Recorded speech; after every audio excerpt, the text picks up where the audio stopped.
Linya, I need you to cooperate with me on the divorce. Shin Muhan sat at his desk, not even looking up, his tone as flat as if he were giving a routine report. My hand holding the teacup trembled slightly. In my past life, when I heard those words, I had begged him through tears, refusing to sign no matter what. It ended in a mutually destructive struggle, and I was secretly murdered in the hospital. In this life, I simply set down the teacup, stood up, and said, "All right, when do we go?"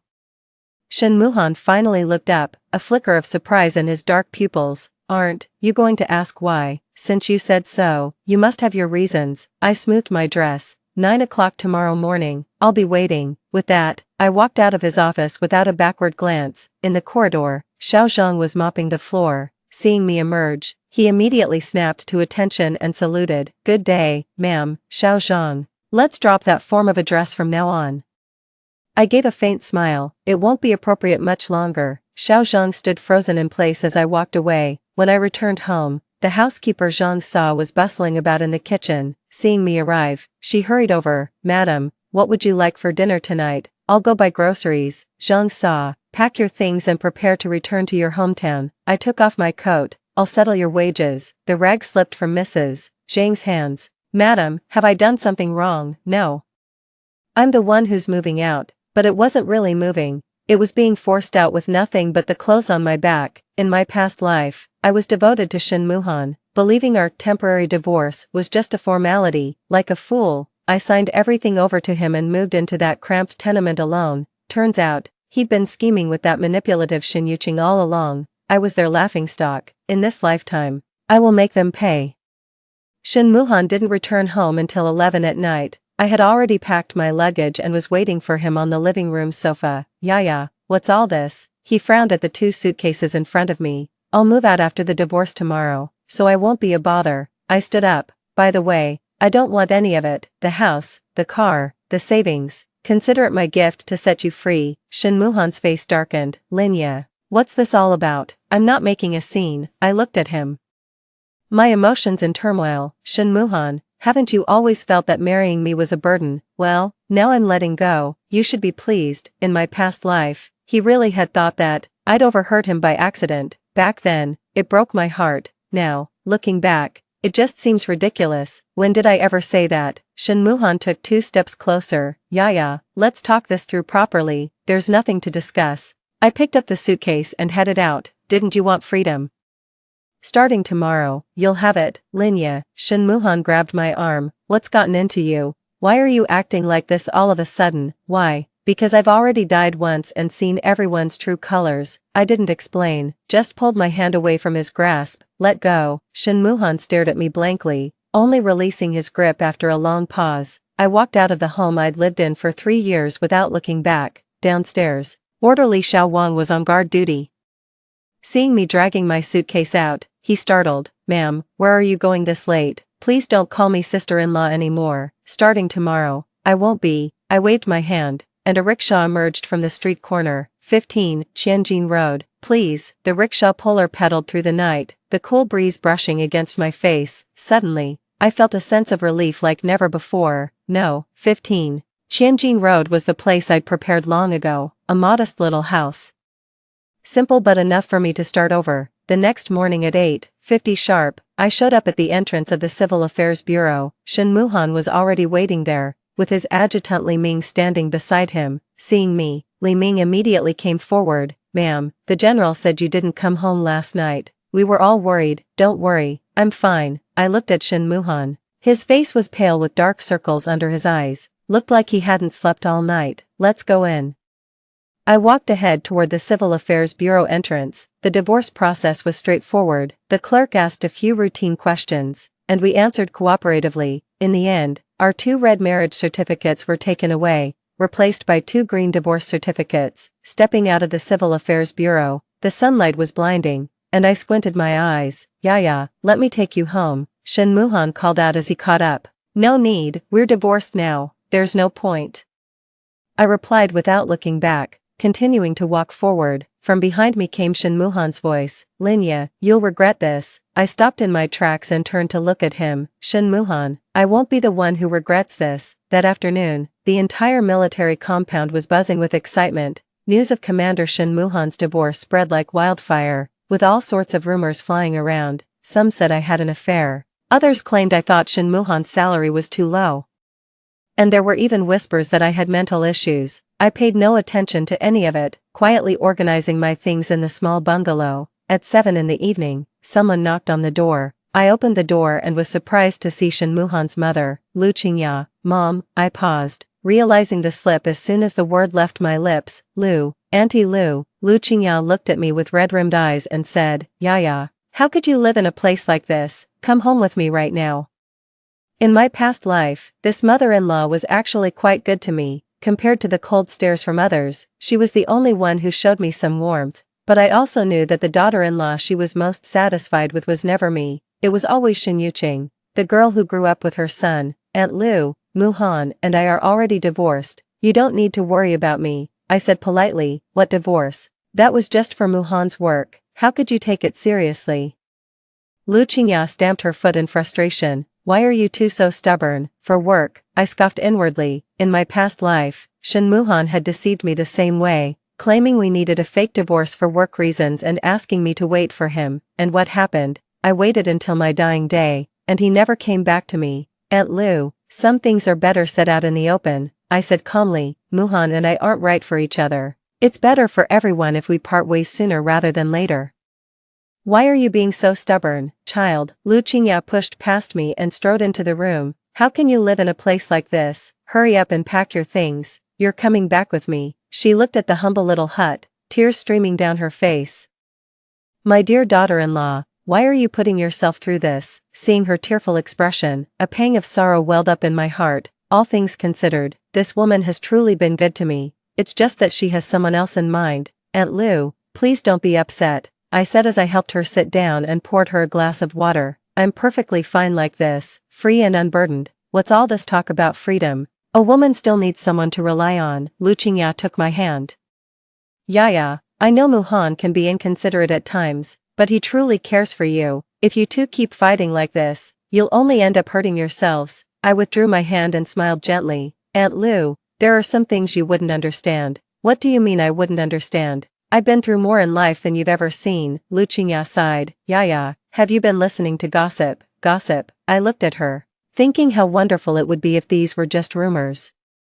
Unfortunately, they were all true. After Lu Qingya left, I sat alone in the dimly lit room as memories flooded back like a tidal wave. On this very day in my past life, I was also sitting alone in this room, filled with resentment and bitterness. Back then, I naively believed that if I waited long enough, Shin Muhan would eventually change his mind. Instead, what I ended up waiting for was the news of his engagement to Shin Yuqing. It was the spring of 1976 when I saw the news in the newspaper. Commander Shin Muhan is engaged to Shin Yuqing, daughter of a revolutionary martyr. With the wedding to be held next month, my hands trembled as I held the newspaper, unable to believe my eyes. I later found out that the so-called temporary divorce was just a sham. Shin Muhan had already been involved with Shin Yuqing, but didn't have the nerve to openly divorce me, so he came up with this scheme. The most ironic part was that Shin Yuqing even came to see me specially, pretending to be a caring friend while comforting me with lines like, Brother Muhan had no choice, you should understand him. I'll never forget that hypocritical face for as long as I live. With that thought, I stood up and walked to the window, gazing out at the night. In this lifetime, since fate has given me a second chance, I absolutely won't make the same mistake again. Early the next morning, I went to the supply and marketing cooperative to buy some needles, thread, and fabric. Starting over means I'll need a way to make a living. Though I was raised in a well-to-do family in my past life, I've always been good with my hands. Taking on some sewing and mending work should be enough to support myself. I'd just stepped out of the supply and marketing cooperative when I ran into Shin Yuqing. She was wearing a light blue linen suit. Her hair braided into 2 pigtails that gave her an innocent, charming look. When she saw me, her face lit up with surprise. Sister Yaya, what are you doing here? In my past life, hearing her call me Sister Yaya felt endearing. Now it just makes my skin crawl. Just getting a few things, I replied flatly, moving to step around her. Yaya, wait. Shin Yuqing grabbed my arm. I heard about you and Brother Muhan. Is it true? It's true, I said, looking at her. Is there a problem? Shin Yuqing froze for a moment, clearly not expecting me to answer so bluntly. But Brother Muhan said it was just for work. that you two would reconcile soon, she stammered. What he says is his business. It has nothing to do with me, I said, shaking off her hand. I'm no longer Mrs. Shen Yuqing. There's no need to report these things to me. Shen Yuqing's face turned pale. Yaya, how can you say that? I only said it because I care about you. Care, I sneered. Shen Yuqing. What exactly do you care about? Whether I'll drop dead soon. The words cut deep, and Shen Yuqing immediately burst into tears. Sister Yaya, how could you say that to me? I've always thought of you as my own sister since we were little. I've never had any ill intentions toward you. A crowd began to gather around, whispering and pointing as they discussed the scene. I didn't want to get into a public confrontation with her, so I turned and walked away. Sister Yaya, Shen Yuqing cried out from behind. Are you misunderstanding something? A misunderstanding? I paused mid-step and turned to face her. Shen Yuqing, I'd rather not spell everything out, but you know exactly what I'm talking about. Everyone should have principles. Some things just aren't yours to take. Back in the cottage, I started organizing the fabric I'd bought. This was all material for making clothes. While the quality was nothing special, it was affordable. I planned to sew a few finished garments first, then take them to the market to see if I could make some money. I was in the middle of sewing when a knock came at the door. I thought it was Lu Qingya again, but when I opened the door, I saw Shen Muhan. He stood at the doorway, his face dark and menacing. Come in, he said, pushing the door open and stepping inside. I frowned but stepped aside to let him pass. Did you go to the supply and marketing cooperative today? He asked point blank. Yes.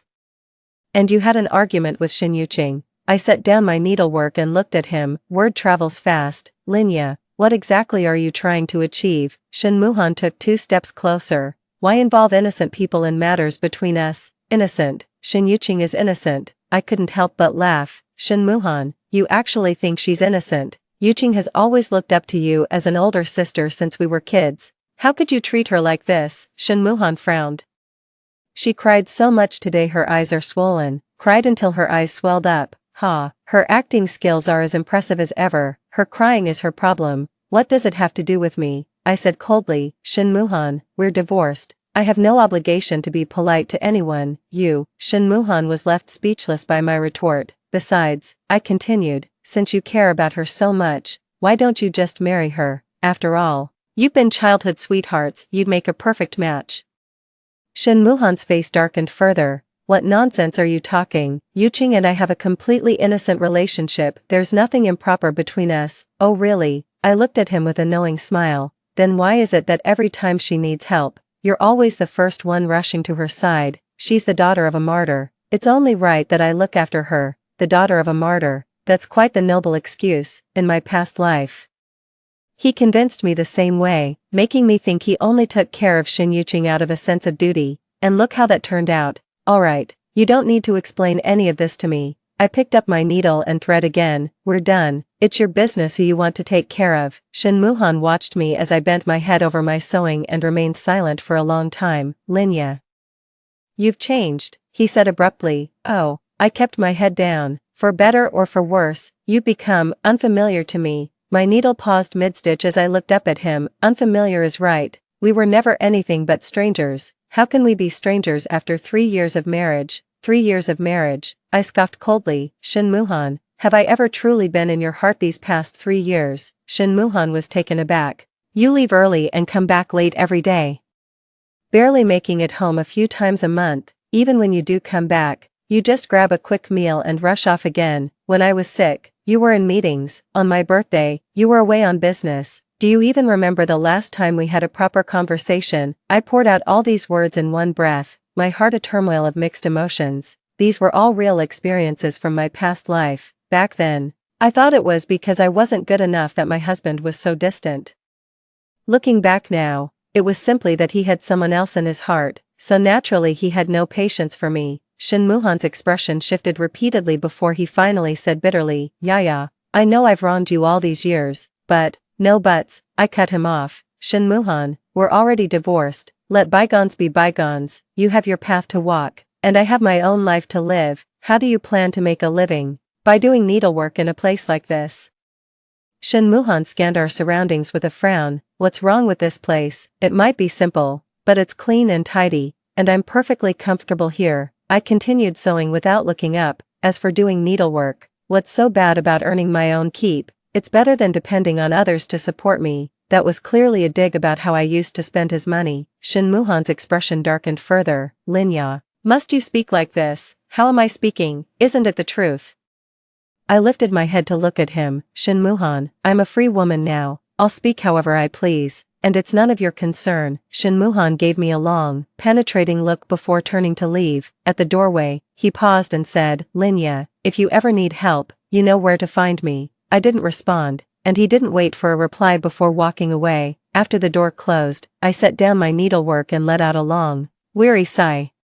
Speaking with Shin Muhan face to face was far more difficult than I had imagined. After all, we had loved for 3 years and hated for 3 years. Such complicated feelings aren't something you can just let go of easily, but I had to persevere, because I knew all too well that if I wavered, I would be doomed to repeat the tragedy of my past life. Over the next few days, I focused intently on my needlework. I'd sew clothes during the day and set up a stall at the night market.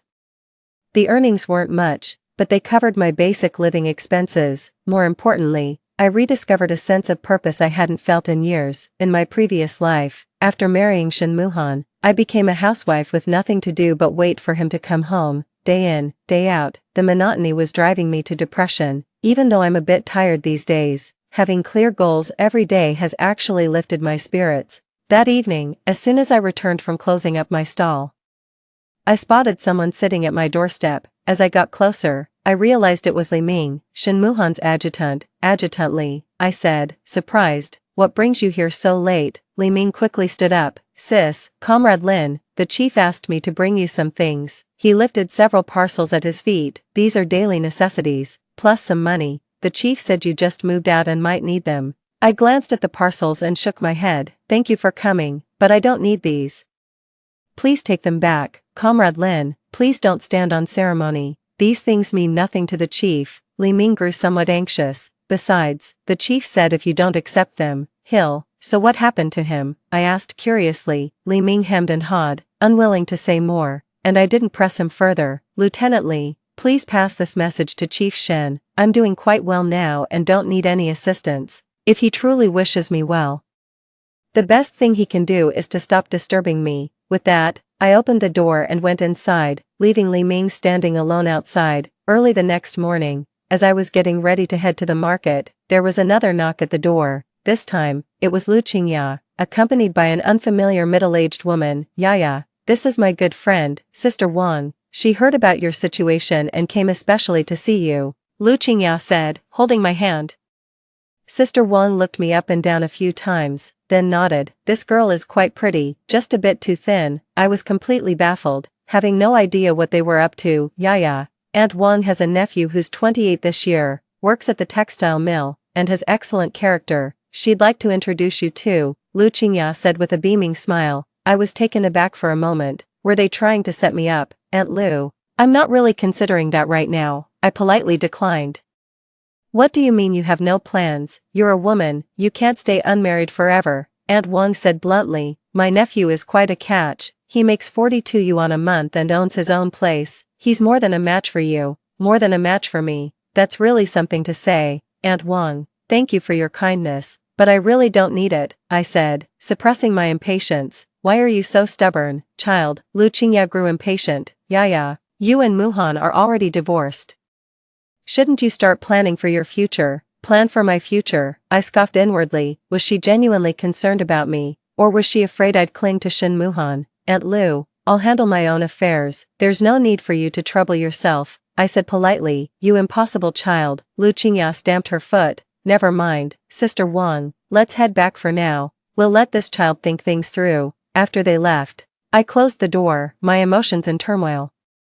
Lu Qingya's rush to set me up with someone was clearly at Shin Muhan's bidding. They probably thought if I found someone new, I'd stop bothering him. Wishful thinking. I won't cling to him for the rest of my life, but not because I'm planning to marry someone else. I'm going to make my own way in this world, relying on no one but myself. That afternoon, a few unfamiliar faces showed up at the market, all of them looking like local thugs and troublemakers.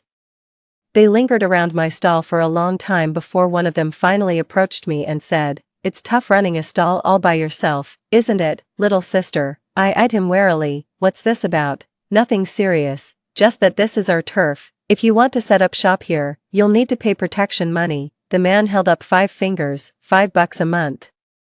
Not too much, right? $5 wasn't much, but I knew this was just the beginning. If I gave in today, tomorrow they'd be asking for 10, then 20. "What happens if I don't pay?" I asked calmly. "Not pay," the man sneered. "If you don't pay, you can forget about keeping your stall in one piece." With that, he reached out to overturn my stall. I immediately grabbed his wrist. "Stop." With that, I walked away without looking back. "Well, aren't you a feisty little thing?" The man tried to break free, only to find I was stronger than he'd expected. In my past life, I'd picked up some self-defense skills to kill time, and now they were coming in handy. "I'd suggest you don't mess with me," I said coldly, releasing my grip, "unless you want to face the consequences." The group exchanged glances, clearly taken aback by my defiance. "Fine, you've got guts," the leader pointed at me. "We'll see about this." With that, they slunk away in defeat. But I knew this wasn't over yet. Sure enough, the next evening, just as I was packing up to head home, a group of men cornered me in the alley. "It's the same crew from yesterday, but they've doubled in number. Made up your mind yet, little girl?" The leader grinned menacingly. "Our boss says if you don't pay the protection money today, we won't go easy on you." I scanned my surroundings and realized there was no way out. The alley was narrow, flanked by high walls on both sides with exits blocked front and back. "Pay up or get beat up, your choice." The man took a step closer. I tightened my grip on the scissors, ready to fight for my life. Just then, a voice came from the alley entrance. "Stop." The men turned to see Shin Muhan striding over, followed by Li Ming and several soldiers. "Chief Shin." The leader's face turned pale. "What are you doing here?" "I should be asking what you're doing here." Shin Muhan's expression darkened dangerously. "Harassing a woman in broad daylight. Have you no respect for the law?" "Chief, it's a misunderstanding. We were just discussing something with this comrade." The man wiped sweat from his forehead. "Discussing?" Shin Muhan sneered. "Looks more like extorting protection money to me." The men exchanged uneasy glances, none daring to speak. "Li Ming, take them all back for thorough interrogation." Shin Muhan commanded. "Yes, sir." Li Ming immediately led the soldiers forward and subdued all the local thugs. Soon, only Shin Muhan and I remained in the alley. "Are you okay?" He walked up to me and looked me over from head to toe. "I'm fine." I put away the scissors and brushed the dust off my clothes. "Why would these people come after you?" Shin Muhan furrowed his brow. "Probably because they thought a woman would be an easy target," I said flatly. Shin Muhan fell silent for a moment before saying abruptly, "Linya, come home with me." "Home?" I looked at him. "Commander Shin, we're already divorced." "What home are you talking about? Even though we're divorced, I can't just stand by and watch you get bullied," Shin Muhan said earnestly. "It's too dangerous for a woman to be out there on her own. The danger is my concern, not yours." I picked up my things, ready to leave. "Thank you for your help today, but please don't bother next time, Linya." Shin Muhan grabbed my arm. "Do you have to be so stubborn?" I turned to look at him. "Shin Muhan, what do you mean by stubborn? I'm just living the life I want." "What's so great about this kind of life? Working yourself to the bone every day, constantly worrying about safety." Shin Muhan grew agitated. "If you come with me, you won't have a care in the world." "Come with you? And then what? Watch you and Shin Yuqing make eyes at each other." "No need." I shook off his hand. "Commander Shin, save your concern. I'm not going to die." I heard Shin Muhan calling from behind me, but I didn't turn back. After returning to the cabin, I locked the door and sat on the edge of the bed, lost in thought. Today's events made me realize how challenging it truly is for a woman to live independently in this day and age, but I won't compromise because of it. What hardships haven't I endured in my past life, compared to those? What are these trivial difficulties now? Just as I was lost in thought, another knock came from the door. Thinking it was Shin Muhan again, I said impatiently, "I'm not going back with you, just give it up." "Ya, it's me," came Lu Qingya's voice from outside the door. I froze for a moment, then quickly opened the door. Lu Qingya stood outside, looking very upset. "Mom, Aunt Lu, what brings you here so late?" I invited her inside. "I heard from Muhan that you ran into some trouble today." Lu Qingya held my hand, checking me over from head to toe. "Are you hurt?" "No. Just some punks trying to extort protection money." Commander Shin arrived just in time. I replied truthfully. "Ya, why put yourself through this?" Lu Qingya sighed. "It's so dangerous for a woman to be out there on her own." I remained silent, knowing exactly what she was about to say. "Sure enough," Lu Qingya continued, "Ya, I know you and Muhan have had a disagreement. But what couple doesn't argue? You're both still young. What obstacle could possibly be insurmountable, Aunt Lou? We didn't argue, we're just not compatible, I explained. Not compatible? You've been married for 3 years. If you weren't suited for each other, you would have realized it long ago, Lu Qingya said skeptically. Yaya, be honest with me. Have you heard some rumors, gossip and rumors? I looked at her and suddenly felt a strong urge to know her opinion of Shin Yuqing. Aunt Lou, what do you think of Yuqing? I asked tentatively. Yuqing. Lu Qingya paused for a moment. Yuqing is a good girl, well-behaved and sensible since she was little. I've always thought of her as my own daughter, like a daughter. So, do you think she'd make a good daughter-in-law? I continued. Lu Qingya's expression changed. Yaya, what do you mean by that? Nothing really, just asking casually. I pretended to be nonchalant. Yaya, are you suspecting something between Muhan and Yuqing? Lu Qingya frowned. How could that be?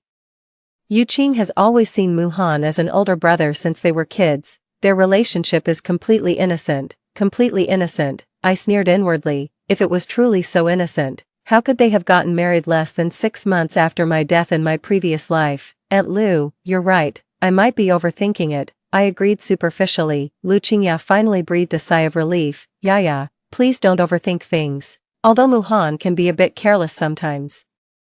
I know he has a good heart, I know, I nodded. So when are you moving back? Lu Qingya looked at me with hopeful anticipation. Aunt Lou, I really won't be moving back. I shook my head. Shin Muhan and I are over. There's no chance of anything happening between us again. You silly child. Lu Qingya stamped her foot in frustration. How could a perfectly good marriage just end like this? I didn't respond. Quietly gathering the fabric from the table instead, seeing my resolute attitude, Lu Qingya sighed and left without another word. After she departed, I returned to the work at hand, but my mind was elsewhere, in my past life. When did Shin Muhan and Shin Yuqing's relationship begin? I searched my memory carefully and finally recalled a detail. It was the autumn of 1975 when Shin Yuqing fell seriously ill and was hospitalized at the military hospital. Shin Muhan kept running to the hospital during that period, claiming he was visiting his comrade's younger sister. I was genuinely moved back then, thinking my husband was a man of loyalty and compassion. Looking back now, something must have already been going on between them at that time. Counting the time, it's summer now. That illness probably hasn't struck yet. A bold idea suddenly struck me. Since fate has given me a second chance, why not take the initiative? Rather than passively waiting for their betrayal, I should strike first. The next morning, instead of going to the market, I headed straight to the military compound. The guard at the gate recognized me. Seeing me approach, he immediately saluted and said, "Good day, ma'am." "Hello," I nodded. "Is Shin Yuqing at home?" "Comrade Yuqing, she should be in. Would you like to come inside and check?" "No need. Could you please call her for me? Just let her know I'm waiting for her at the gate." The sentry hesitated. "Well, it's fine, just tell her Linya needs to see her." About 10 minutes later, Shin Yuqing came rushing out. She was still wearing that light blue linen suit, her hair impeccably styled. "Sis Yaya," she sounded surprised. "What brings you here?" "Just wanted to chat." I looked at her. "Got a minute?" "Of course, absolutely." Shin Yuqing nodded eagerly. "Where should we talk?" "Right here is fine." I gestured toward the small garden nearby. "It's quieter over there." The two walked into the garden and found a stone bench to sit on. "Sister Yaya, did you need something?" Shin Yuqing asked cautiously. I didn't answer right away, instead carefully observing her expression. This woman, who ruined me so terribly in our past life, still pretended to be so innocent on the surface. "Yuqing, I'd like to ask you something," I began. "Go ahead. Do you have feelings for Shin Muhan?" The question was so blunt that Shin Yuqing visibly flinched. "Sis Yaya, why? Why would you ask that?" Her cheeks flushed. "Brother Muhan is like family to me. Of course that's not the kind of affection I meant." I cut her off. "I'm talking about romantic feelings." Shin Yuqing's face turned even redder as she stammered, unable to form a coherent response. "Your expression says it all," I remarked calmly. "Sis Yaya, Shin Yuqing tried to explain. "No need to explain. There's nothing wrong with having feelings for someone," I said, looking at her. "But you should know he's a married man." "I know," Shin Yuqing replied with her head lowered. "That's why I've never acted on it." "Really?" I sneered. "Then why do you keep targeting me at every turn?" "I didn't mean anything against you." Shin Yuqing looked up hastily. "Sister Yaya, have you misunderstood something?" "Misunderstood?" I stood up, looking down at her. "Shin Yuqing, I'm warning you, stay away from Shin Muhan, otherwise." I'll make you regret it, Shin Yuqing's voice came from behind. Sister Yaya, please wait, I really didn't. I didn't look back and walked straight out of the military compound. This warning is just the beginning. Since she managed to get me killed in our past life, I'll make sure she learns how it feels to be manipulated in this one. Back in the cabin, I started carefully recalling every detail from my previous life. How exactly did that accident happen? The one that left Shin Yuqing gravely ill. I thought about it for a long time. And it finally came back to me. That's because she went to the river to do laundry and accidentally fell into the water. Since it was autumn, the river water was very cold. She caught a chill, which developed into pneumonia. It's summer now, and the river temperature is just right. Shin Yuqing, in this lifetime I'm going to give you an early taste of what it feels like to fall into water. Early the next morning, I made a special trip to the supply and marketing cooperative to buy some medicinal ingredients. They were all herbs for clearing heat and detoxifying, seemingly harmless to both humans and animals, but when combined with certain other substances, their effects become entirely different. In my past life, I spent a long time in hospitals and picked up quite a bit of medical knowledge from doctors and nurses, though not exactly professional. It was more than enough to handle someone like Shin Yuqing, a sheltered young girl who hadn't seen much of the world. In the afternoon, I went to the small river near the military compound. This river was a popular spot for military families to do their laundry. The water wasn't deep, but the current was strong. After scouting along the riverbank for a while, I quickly spotted the perfect spot. There was a particularly slippery rock there. One misstep and anyone could easily lose their footing and plunge into the water. I sprinkled a special powder on the rock before making my exit. This powder turns treacherously slick when wet, ensuring she wouldn't be able to keep her balance. And then, it was a waiting game. Sure enough, on the afternoon of the third day, I got the news. Shin Yuqing had accidentally fallen into the river while washing clothes, although she was quickly rescued. She caught a chill and is now recuperating at home. When the news reached me, I was doing some needlework. Upon hearing it, I just gave a faint smile. Shin Yuqing, this is only the beginning. That very night, Shin Muhan showed up as expected. His face was grim. The moment he stepped in, he confronted me. Linya, was it you who pushed Yuqing into the water? Me. I set down what I was doing and looked at him. Shin Muhan, have you lost your mind?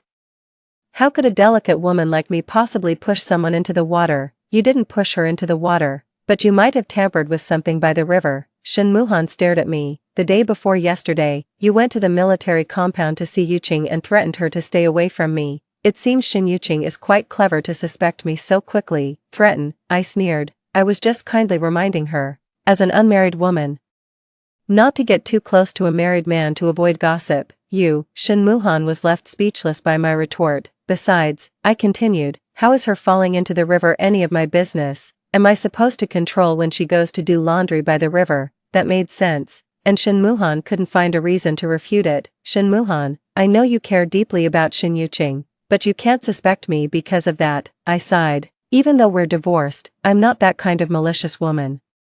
Shin Muhan looked at me, a flicker of complex emotion in his eyes. Linya, I truly hope you had nothing to do with this.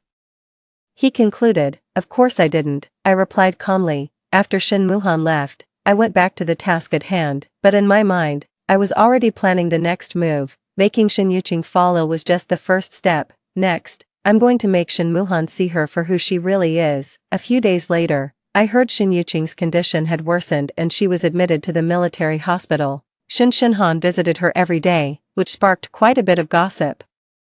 The military compound was an insular community where nothing escaped public scrutiny. It was highly inappropriate for a married man to visit an unmarried woman's hospital room daily. Sensing the timing was right, I decided to pour fuel on the fire. That afternoon, I dressed deliberately in formal attire before heading to the military hospital. Shin Yuqing was staying on the third floor of the internal medicine department, and I had no trouble finding her room, through the glass in the door. I saw Shin Muhan sitting by the bedside, talking to Shin Yuqing, who was lying in bed. Both of them had gentle expressions and really looked like a couple. Sis Yaya, Shin Yuqing was clearly startled when she saw me. Shin Muhan also turned around, frowning. What are you doing here? I heard Yuqing was sick, so I came to see her. I walked to the bedside, feigning concern. How are you feeling? Any better? Thank you for your concern. Yaya, I'm feeling much better, Shin Yuqing said. Sounding a bit flustered. That's good to hear. I glanced at Shin Muhan. Commander Shin is so thoughtful, coming to the hospital every day to take care of Yuqing. Shin Muhan's expression turned slightly awkward. Yuqing is the daughter of a martyr. It's my duty to look after her. Indeed, a martyr's daughter deserves care. I nodded, but some people outside aren't being very kind with their words. What are they saying? Shin Yuqing asked anxiously. Nothing much. Just that it's a bit inappropriate for a married man to visit an unmarried woman's hospital room every day, I said, feigning nonchalance. Shin Yuqing's face flushed crimson, while Shin Muhan's expression turned stormy. Some people are even saying, I added fuel to the fire, that Commander Shin divorced his ex-wife specifically to marry Yuqing. That's absolute nonsense. Shin Muhan shot to his feet. Who's spreading these vicious rumors? I've no idea who started it. But the gossip's spreading like wildfire, I said with feigned innocence. It's utterly disgraceful how they're tarnishing your reputations like this. An awkward silence fell over the hospital room. After a moment, Shin Yuqing said softly, Brother Muhan, maybe it's best if you don't come to visit me anymore. To avoid people gossiping, Yuqing, don't listen to their nonsense, Shin Muhan said, his voice tinged with emotion. Innocence needs no defense, we have nothing to be ashamed of, but...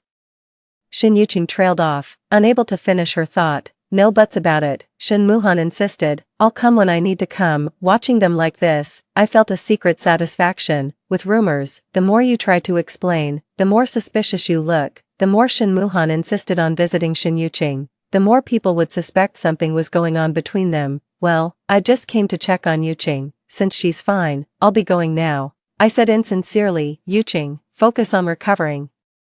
Don't hesitate to ask if you need anything. Thank you, Yaya, Shin Yuqing replied with a strained smile. I walked out of the hospital room in unusually high spirits. The seed had been planted, now it was just a matter of waiting for it to bear fruit. Back in the cottage, I resumed my needlework. Life goes on, and I couldn't let revenge distract me from my duties. My business has been picking up lately, and I've started to build a steady clientele.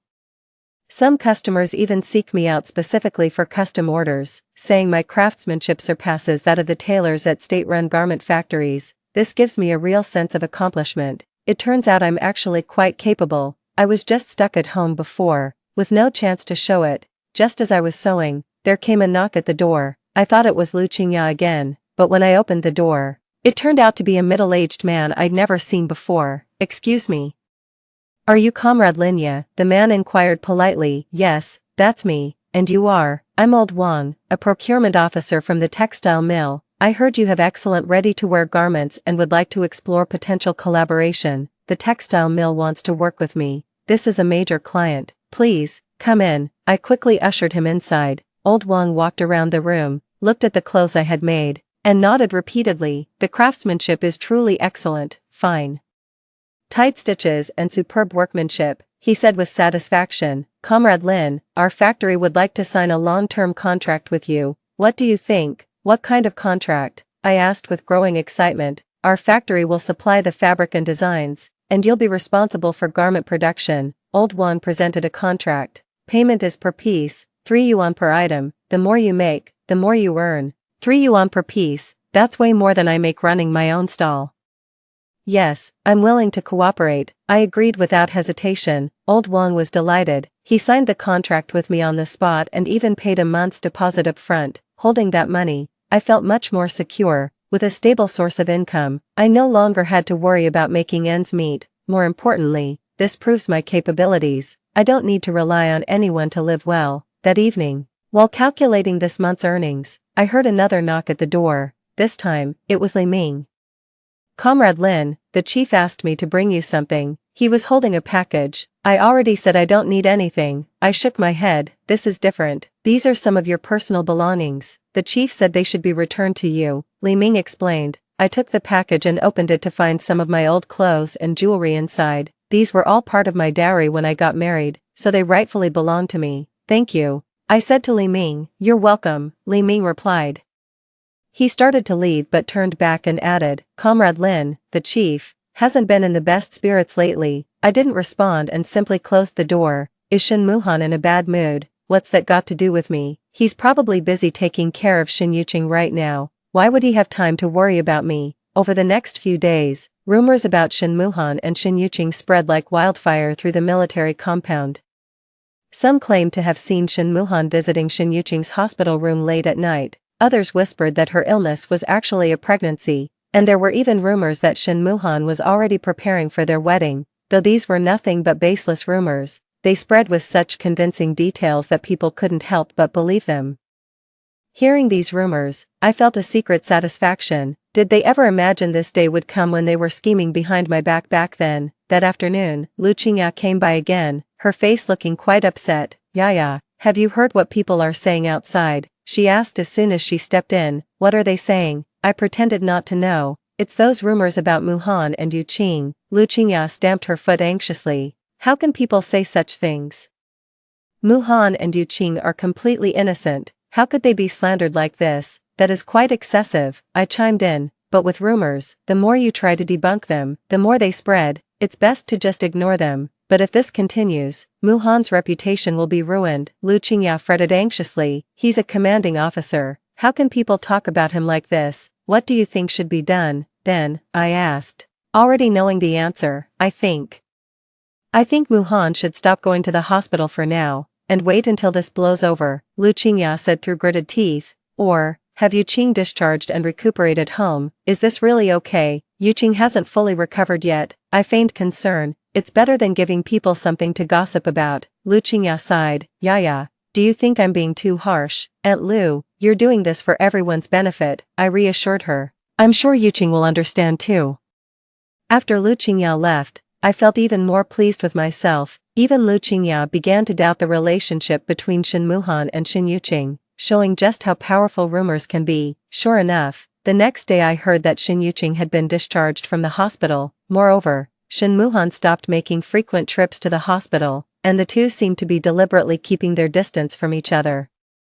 But this intentional distance only served to confirm the outside world's suspicions. People started whispering, if they're truly innocent, why are they avoiding each other? That evening, while I was doing chores at home, there came a frantic knocking at the door. I opened the door to find Shin Yuqing standing there, her face pale and eyes swollen. Sis Yaya, may I come in? She asked, her voice choked with emotion. After a moment's hesitation, I let her in. What's wrong? I asked.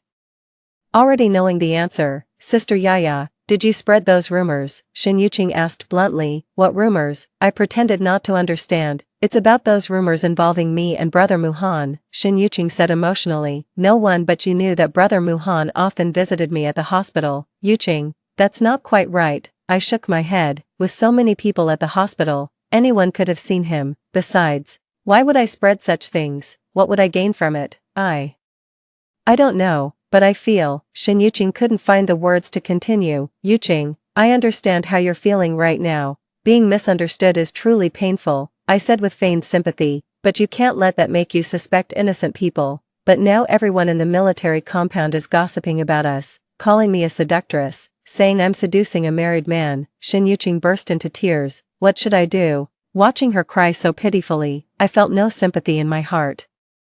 When she ruined my life so terribly in my past life, did she ever show me any sympathy? Yuqing, the innocent will be proven innocent, and the guilty will be proven guilty, I said calmly. If there's really nothing between you and Shin Muhan, time will tell, but now even Aunt Lu is starting to suspect me. Shin Yuqing sobbed even harder. She came to see me today and told me to stay away from Brother Muhan, saying it's for everyone's good. Lu Qingya really did go to see Shin Yuqing. Even better. Let them fight it out like dogs. Aunt Lu has no choice either. I continued playing the good guy. She's only thinking about Muhan's future. But I swear I've never done anything to hurt you, Sister Yaya. Shin Yuqing grabbed my hand. Do you believe me? Of course I believe you. I patted her hand gently. Yuqing, you're a good kid. I never doubted you for a second. Hearing this, Shin Yuqing's sobs grew even more heartbroken. Sister Yaya, you've been so kind to me, but I just. Her words trailed off, choked with emotion. What did you say? I pressed. With that, I walked away without looking back. I do have feelings for Brother Muhan, Shin Yuqing finally admitted, but I swear I never tried to seduce him. He was the one who showed me kindness first. Finally, she said it. I sneered inwardly but feigned shock on my face. Yuqing, how could you do this? I know I was wrong, Yaya, but I just couldn't help how I felt. Shin Yuqing sobbed, and Brother Muhan also. What did he do to you? I pressed further. He said he liked me. Shin Yuqing murmured, lowering her head. He said he liked her. I wasn't exactly surprised by the news, but hearing it admitted out loud still stung. When did this happen? I asked, struggling to contain my anger. When I was in the hospital, he said. He said if he weren't already married, he would have married me. Shin Yuqing's voice grew softer with each word. In our past life. Shin Muhan had used these exact words to deceive Shin Yuqing, making her believe she was a victim of circumstance. Actually, the two of them had already been carrying on behind my back. Yaya, will you ever forgive me? Shin Yuqing asked me cautiously, her eyes filled with apprehension. Yuqing, I looked at her intently. You can't force matters of the heart. Since you have feelings for him and he feels the same way, you should go for it. Shin Yuqing was taken aback. Yaya, what are you saying? I'm just saying, I won't stand in your way, I remarked calmly. We're already divorced anyway. Whatever you two do is your own business. Sis Yaya, Shin Yuqing grabbed my hand excitedly. You really don't mind? Why would I mind? I countered. If there's no love left, why keep torturing each other? Shin Yuqing was so moved by these words that she couldn't speak. She probably thought I was genuinely helping them, never suspecting it was a trap I'd set, since she's so desperate to have Shin Muhan. I'll let her have him, then I'll make her lose him. That kind of agony cuts the deepest. Sister Yaya, you're truly the kindest person in the world. Shin Yuqing wept with emotion. I'll never forget your kindness. Kindness, I sneered inwardly. Just wait until you learn the truth. Don't come hating me with every fiber of your being. There now. No more tears. I comforted her with feigned gentleness. If you two love each other, you should be brave and stay together. But the rumors outside. Shin Yuqing voiced her concern. What do rumors matter? I declared with a wave of my hand. True gold stands the test of fire, and true love stands the test of gossip. Shin Yuqing was so fired up by my words that she was ready to rush to Shin Muhan and confess her feelings right then and there.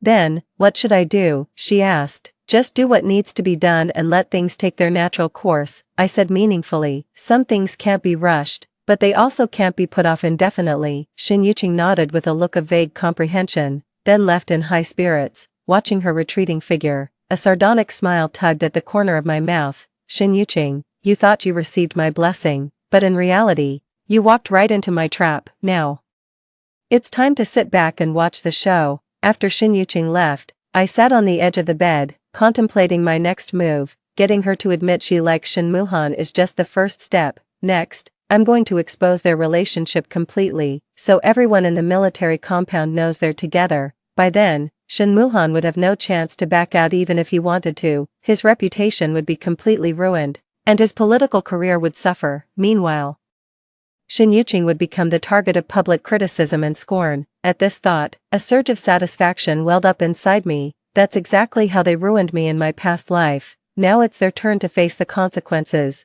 Early the next morning, I made a special trip to the market and bought some fresh vegetables and meat. Then I returned to the cottage and started preparing a lavish meal. In the afternoon, I asked the neighbor's kid to deliver a message to Shin Yuqing, inviting her over for dinner. Shin Yuqing arrived shortly, her face lit up with an excited smile. Sis Yaya, what made you suddenly decide to treat me to a meal? She asked curiously. After you left yesterday, I did a lot of thinking, I said while setting the table. I feel we should have a proper talk. What about? Shin Yuqing asked, sounding slightly nervous. Let's talk about you and Muhan, I said bluntly. Since you're in love, as your friend, I should help you two out.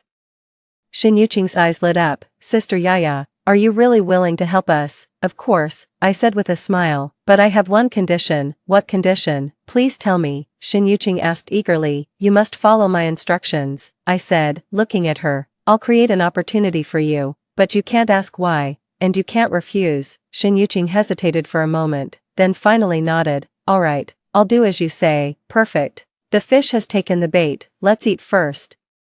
And we can talk over the meal, I said, gesturing for her to sit down. Over dinner, I asked her numerous questions about her interactions with Shin Muhan, when she first started having feelings for him, what he had said to her, whether they had spent time alone together, and so on. Shin Yuqing was a bit shy at first, but she grew more and more animated as she spoke, eventually telling me everything. From what she said, I confirmed one thing, Shin Muhan was definitely interested in her.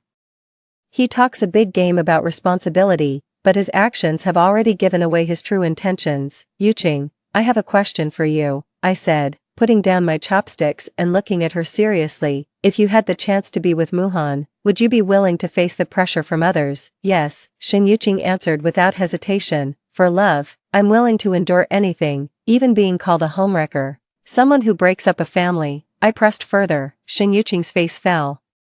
But she nodded. If this is the price I have to pay, so be it. Good, that's all I needed to hear. I smiled with satisfaction. Yuqing, be at the Riverside Pavilion tomorrow at 8 p.m. sharp. There's a surprise waiting for you. What kind of surprise? Shin Yuqing asked curiously. You'll find out when you get there, I said mysteriously. Remember, 8 o'clock sharp, don't be late. Shin Yuqing nodded excitedly in agreement. After the meal, she left in high spirits. I cleared the table and began preparing for tomorrow's plans. First, I need to write a letter to Shin Muhan, asking him to meet me at the Riverside Pavilion tomorrow at 8 p.m. to discuss something important. Then, I'll tip off the neighborhood gossips that there's going to be quite a show tomorrow night. Finally, I need to secure my alibi to avoid any suspicion. The plan is simple. Orchestrate a public encounter between Shin Muhan and Shin Yuqing, ensuring everyone witnesses their intimate behavior.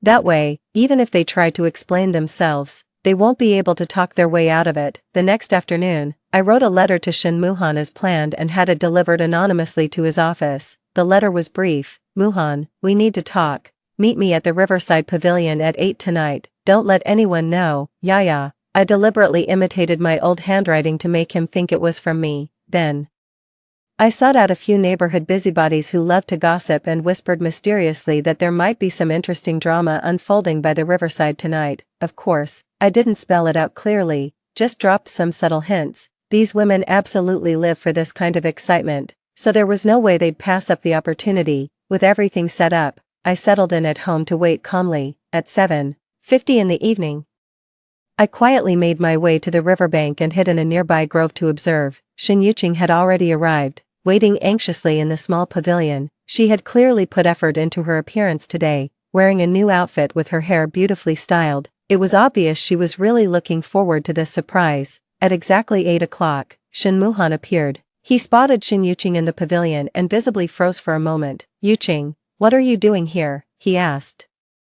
Stepping into the pavilion with a puzzled expression. Brother Muhan. Shin Yuqing sprang to her feet excitedly. You're here. How did you know I was coming? Shin Muhan grew even more puzzled. It was arranged by Sister Yaya. She said she had a surprise for me. Shin Yuqing said happily. Brother Muhan, Sister Yaya has given us her blessing to be together. Shin Muhan's face changed dramatically. What are you talking about? Sister Yaya said she doesn't love you anymore and that we shouldn't torment each other. Shin Yuqing continued, growing more excited. Brother Muhan, we can finally be together openly. With that, she took the initiative and wrapped her arms around Shin Muhan. Shin Muhan tried to push her away, but Shin Yuqing held on tightly. Yuqing, calm down, it's not what you think. Shin Muhan attempted to explain. I am calm, Brother Muhan. Shin Yuqing lifted her head to look at him. Didn't you say you liked me? Now there's nothing standing in our way, we can be together. Just then, whispers emerged from the woods. The aunties I'd arranged to come were right on cue, hiding in the shadows and peeking. Look, they're really together. This is going to be quite a scene. The chief is actually getting involved with a young girl. How disgraceful. Carrying on like that in broad daylight, though spoken in hushed tones. The murmurs carried clearly through the still night. Both Shin Muhan and Shin Yuqing overheard the remarks, their faces darkening with discomfort. Yuqing, let go. Shin Muhan urgently pushed her away. We have an audience. But it was too late. They had already seen everything they weren't supposed to. Shin Yuqing also grasped the gravity of the situation, her face turning pale. Brother Muhan, what do we do now? She asked anxiously. Shin Muhan's expression darkened ominously, as if he had just realized something. Linya, he suddenly shouted loudly.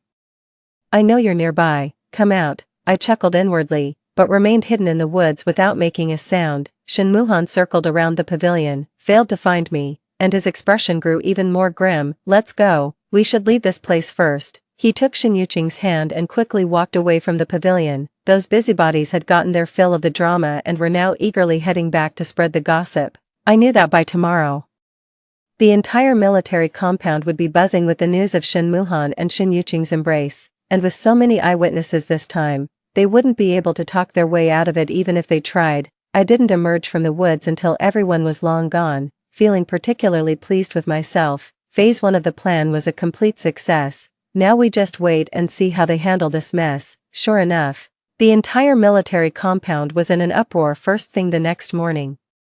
News of Shin Muhan and Shin Yuqing's embrace by the river spread like wildfire, with countless versions of the story making the rounds. Some say they're courting, others claim they're planning to elope, and there are even rumors that Shin Yuqing is already pregnant. In short, everyone had something to say, yet not a single soul spoke in their defense. Sitting in my cottage doing needlework, I listened to the gossip floating in from outside with particular satisfaction.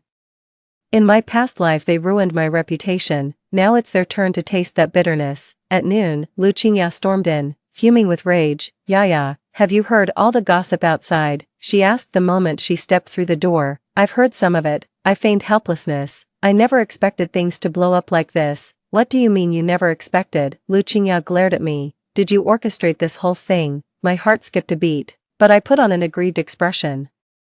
"Aunt Lu, how could you say that about me? I'm just a helpless woman. What could I possibly have arranged? Last night, Yuqing said you were the one who asked her to meet by the river, and that you gave your blessing for her and Muhan to be together," Lu Qingya demanded. "Is any of that true?" "It seems Shin Yuqing has told them everything." "That's right," I admitted, "but I only meant to help them be together. I never expected so many people would witness it. Let them be together." Lu Qingya stamped her foot in frustration. "Yaya, you're being foolish. This won't do anyone any good." "Aunt Lu, please don't be angry," I said insincerely, trying to comfort her. "If they're in love, why can't they be together? What does love have to do with it?" Lu Qingya was so upset she was on the verge of tears. "Do you know the situation Muhan is in? His superiors have already started investigating him for misconduct." "Misconduct? That's a serious accusation to face in this day and age.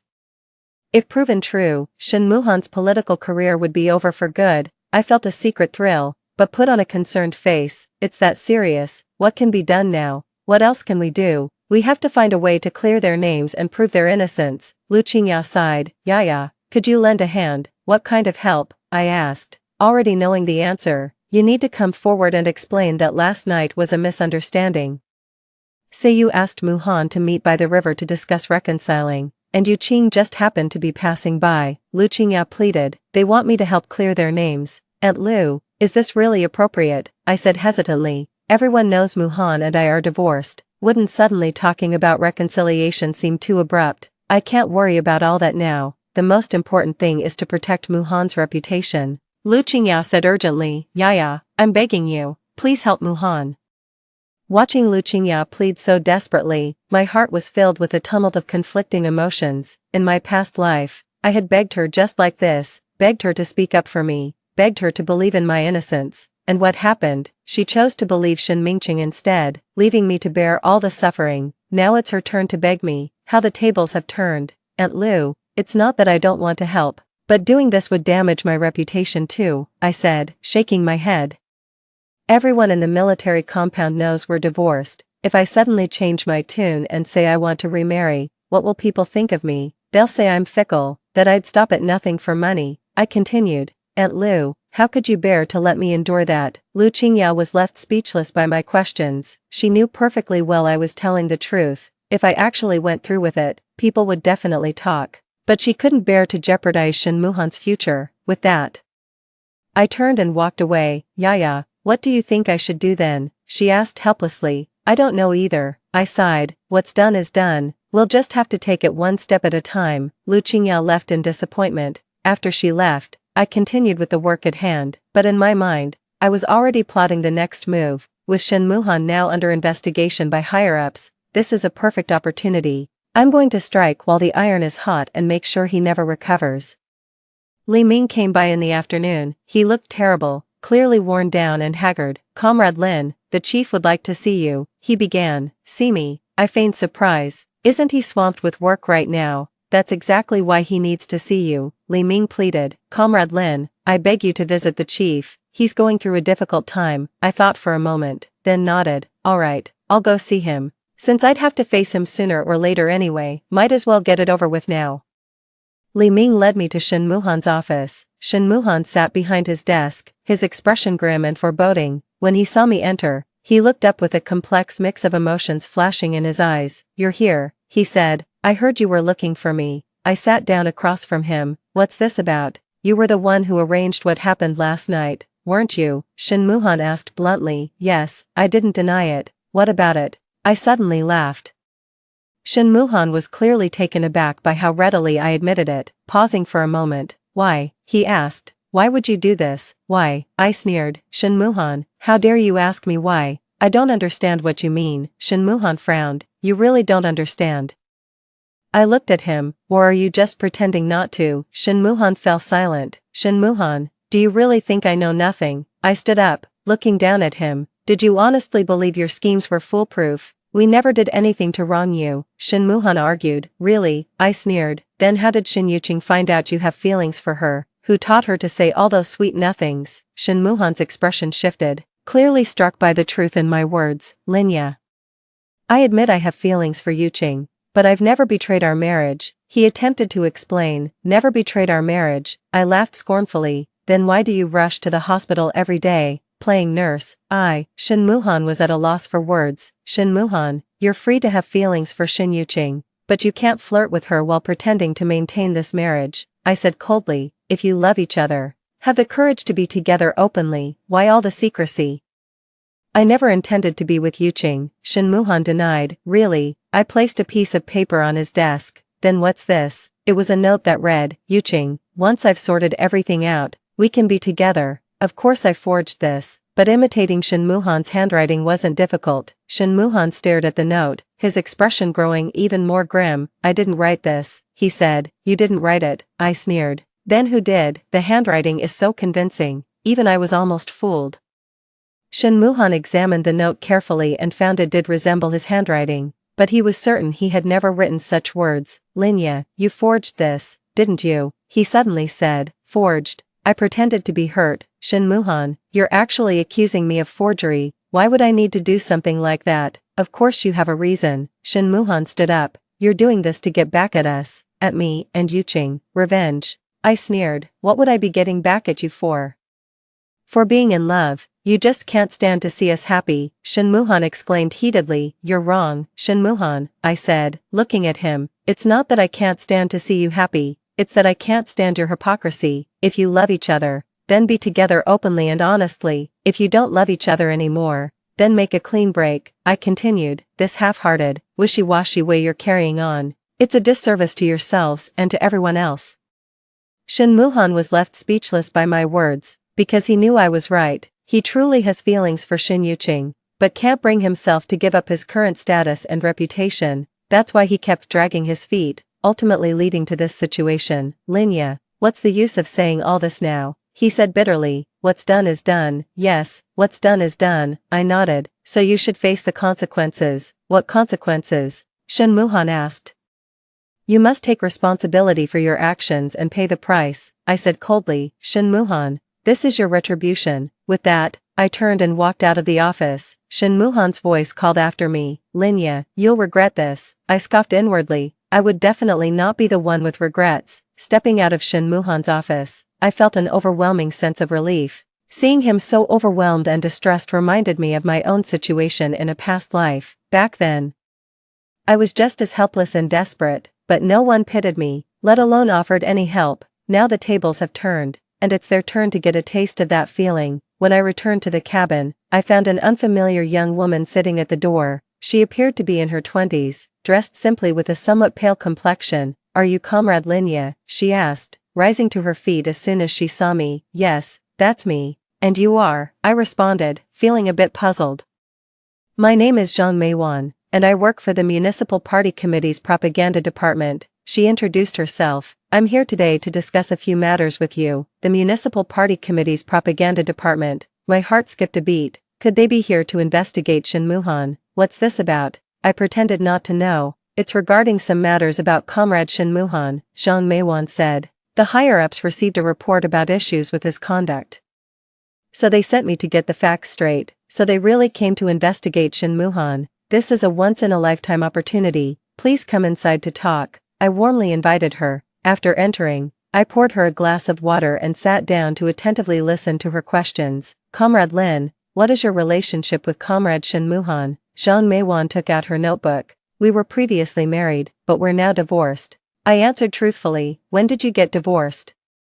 What was the reason for the divorce? This is a sensitive matter, I replied after a moment's thought. We're just not compatible personality-wise. Were there any other reasons? Jean Maywan pressed, like a third party coming between you. Perhaps, I feigned hesitation. Well, it's rather difficult to say. Comrade Lin, please answer truthfully, Jean Maywan said earnestly. This concerns the party's evaluation of Comrade Shin Muhan. I'll be straight with you, I sighed.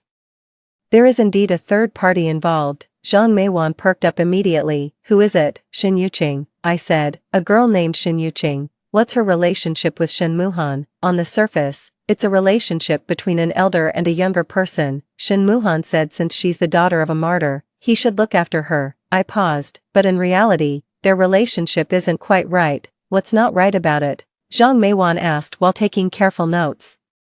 Shin Muhan visits her frequently, sometimes chatting for hours on end. I pretended to be distressed, and when they're alone together, they act very intimate. Do you have any concrete evidence? I took the forged note out of the drawer. I found this by accident. It's from Shin Muhan to Shin Yuqing. Zhang Meiwan took the note and examined it carefully. What does it say? Once I've taken care of everything, we can be together. I read out word by word. Zhang Meijuan's brow furrowed even deeper. Is there any other evidence? The other night, someone spotted them embracing by the river, I added with dramatic flair. Plenty of witnesses saw it. The whole military compound is buzzing about the incident. What is your assessment of Comrade Shin Muhan's character? Zhang Meiwan inquired. I used to consider him an upright man, but now, I shook my head. A married man carrying on with an unmarried woman and secretly writing love letters behind his wife's back, that certainly raises questions about his moral integrity. After taking extensive notes, Zhang Meiwan closed her notebook and said, Comrade Lin, the information you've provided today is highly significant. We will conduct a thorough investigation. I'm just stating the facts without exaggeration. I said with feigned resignation, even though we're divorced, I still don't want to see his reputation tarnished. Your objective attitude is very helpful for our investigation. Zhang Meiwan stood up. We may contact you again if we need to clarify anything else. My door is always open, I said while walking her to the entrance. After Zhang Meiwan left, I closed the door and felt absolutely delighted. If this investigation proves true, Shin Muhan's political career is finished for good. In this day and age, misconduct is a serious charge that could lead to anything from demotion to expulsion from the party. I pushed the door open and stepped inside, and the evidence I provided was more than enough for the investigation team to draw their conclusions. The next afternoon, while I was doing some needlework, there came a frantic knocking at the door. I opened the door to find Lu Qingya standing outside with a face full of anxiety. Yaya, something terrible has happened, she exclaimed the moment she stepped inside. What is it? I pretended not to know. The municipal committee has sent someone to investigate Muhan, saying he has conduct issues. Lu Qingya stamped her foot in frustration. What are we going to do now? Let them investigate. If he's truly innocent, the inquiry will clear his name, I said calmly, but the situation is tense right now. The higher-ups are very sensitive about these matters, Lu Qingya said worriedly. If the investigation goes badly, Muhan's career will be ruined. Well, that's his own fault for not being more careful about his reputation. I continued with my work. Yaya, I heard the investigation team spoke with you, Lu Qingya suddenly asked. I nodded. Yes, they did contact me. What did you tell them? Lu Qingya asked anxiously. The truth. I looked up at her. Aunt Lu, you're not expecting me to give false testimony, are you?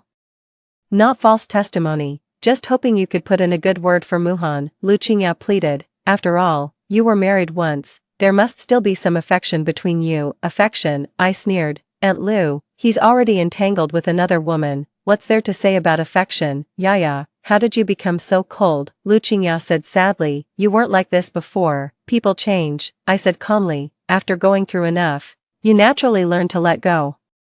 Seeing my resolute attitude, Lu Qingya didn't press further and left with a sigh. She had just left when Shin Yuqing arrived. Her face was pale, eyes red and swollen. Clearly she'd been crying for a long time. Sis Yaya, did you really say those things to the investigation team? She asked the moment she stepped inside. What things? I asked, pretending not to know. They're saying my relationship with brother Muhan is inappropriate, and that he wrote me a love letter, Shin Yuqing said agitatedly.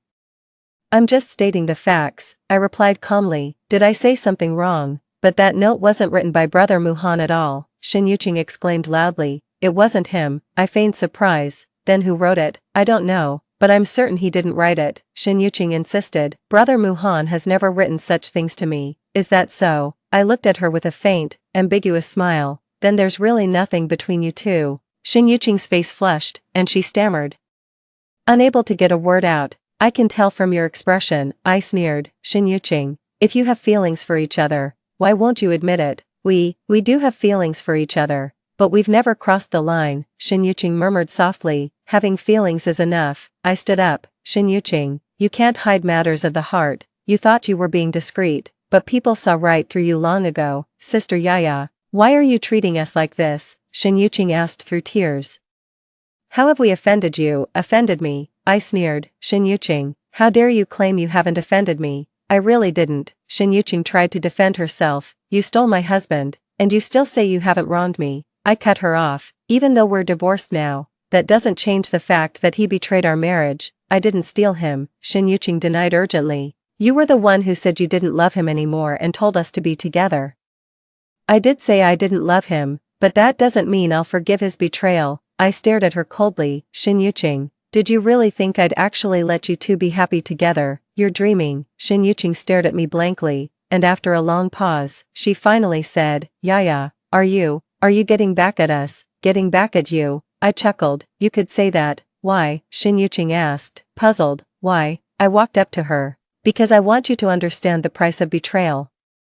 But we truly loved each other. Shin Yuqing tried to say more. Loved each other. I cut her off. If you really did, why all the sneaking around? Why not be together openly and honestly? Because you were still Brother Muhan's wife at the time, Shin Yuqing murmured softly. So you went behind my back and schemed. I sneered. Shin Yuqing, is this what you call true love? Shin Yuqing was left speechless by my words. Now you can be together openly, I said sarcastically. Though the price is rather steep, Shin Muhan might lose his job. Sister Yaya, I beg you, please help us, Shin Yuqing pleaded as she knelt down. We know we were wrong. Please forgive us. Watching her kneel on the ground, a surge of satisfaction washed over me. In my past life, I knelt before her just like this, begging her to let me go, pleading with her to stop tormenting me. And what happened? Did she show even a shred of mercy? Shin Yuqing finally learned to beg for mercy. I looked down at her condescendingly. Too late, Sister Yaya. Shin Yuqing still wanted to say something. Don't call me sister. I don't have a sister like you, I said coldly. Shin Yuqing, this is your just deserts. Shin Yuqing stared at me in despair, her eyes filled with confusion and hatred. Yaya Jia, you've changed. I don't even recognize you anymore, she said, her voice trembling. Yes, I've changed, I nodded. I'm not so easy to push around anymore. With that, I turned and walked into the inner room, leaving Shin Yuqing alone kneeling on the floor in tears. 3 days later, the investigation results came out. Shin Muhan was found to have disciplinary issues and was immediately suspended pending further investigation. When this news spread, the entire military compound was stunned. A high-ranking officer was actually suspended for misconduct. The first such case in the military district's history. Shin Yuqing was also implicated. Transferred from her current position, and assigned to teach in a remote mountainous area. Hearing this news filled me with an unprecedented sense of satisfaction. This is the price of betrayal, the retribution they deserved. That afternoon, Li Ming came to see me. He looked terrible, appearing much more haggard. Comrade Lin, the chief would like to see you one last time, he began. See me? I was taken aback. He's in the mood to see anyone right now. The chief said some things need to be said face to face. Li Ming pleaded. Just treat it as the last time. Please go see him. After thinking it over, I agreed. After all, this might be the last time I see Shin Muhan, and there were indeed things that needed to be said clearly. Li Ming brought me to Shin Muhan's residence. He was sitting in the study with a stack of documents spread out before him. When he saw me enter, he looked up, a complex mix of emotions flashing in his eyes. You're here, he said, his voice heavy with exhaustion. What did you want to see me about? I asked, taking a seat across from him. I want to ask you something. Shin Muhan looked at me. Was all of this your plan? All of what? I pretended not to understand. From the divorce, to Yuqing falling into the water, to that scene by the river, and then the investigation team. Shin Muhan listed them one by one. You arranged all of this, didn't you? I neither denied nor admitted it, simply watching him in silence. Why? Shin Muhan asked. what deep-seated grudge exists between us that you'd treat me this way? Deep-seated grudge, I sneered. Shin-Muhan, are you truly unaware? I don't know. Shin-Muhan shook his head. I admit I had feelings for Yuqing. And I acknowledge my wavering in our marriage. But I never truly betrayed you, never betrayed me. I stood up and walked to the window. Then tell me, why did you propose that sham divorce back then? Shin-Muhan fell silent. Is this because of the organization's requirement, or are you just trying to get rid of me, your burden? I turned to look at him. It's due to work requirements, Shin-Muhan said quietly. My superiors require me to remain single in order to carry out special missions. Special missions, I sneered. What kind of special mission requires getting a divorce to execute? Shin-Muhan fell silent. Shin-Muhan, do you really think I'm that easy to fool? I walked back to face him. The fake divorce was just a pretext. Your real goal is to marry Shin Yuqing. That's not true, Shin-Muhan denied. Oh really? I pulled out a piece of paper and placed it in front of him. Then what do you call this? It was a marriage application form bearing the name Shin-Muhan and Shin Yuqing, of course. I forged this one too, but it looked incredibly authentic. Shin-Muhan's face darkened as he stared at the application. I didn't write this, he stated. More forgeries, I sneered. Shin-Muhan, you're full of excuses. Linya, I don't know why you hate me so much, but I swear I never intended to marry Yuqing, Shin-Muhan said earnestly. Swear, I laughed mockingly. What's your word even worth? Linya, what's happened between us? Shin-Muhan stood up and approached me. Why have you become so distant? Seeing his bewildered expression, I suddenly remembered everything from my past life. Back then, I was just as confused and helpless, but no one gave me any answers. Shin-Muhan, do you want to know why? I looked at him. Then I'll tell you. Go ahead. Shin-Muhan gazed at me intently. Because I've seen through your hypocrisy and your indifference, I said, enunciating each word clearly. I refuse to be a pawn in your games any longer. What pawn? I don't understand. Shin-Muhan frowned. You don't understand, I sneered. Then let me ask you this. If I had refused to agree to the divorce back then, what would you have done? Shin-Muhan fell silent. You're going to force me to agree, aren't you? I continued asking. Shin-Muhan was at a loss for words. See, you've admitted it yourself. I shook my head. Shin-Muhan, in your heart, I was never your wife. Just a disposable burden. That's not true. Linya, you've misunderstood.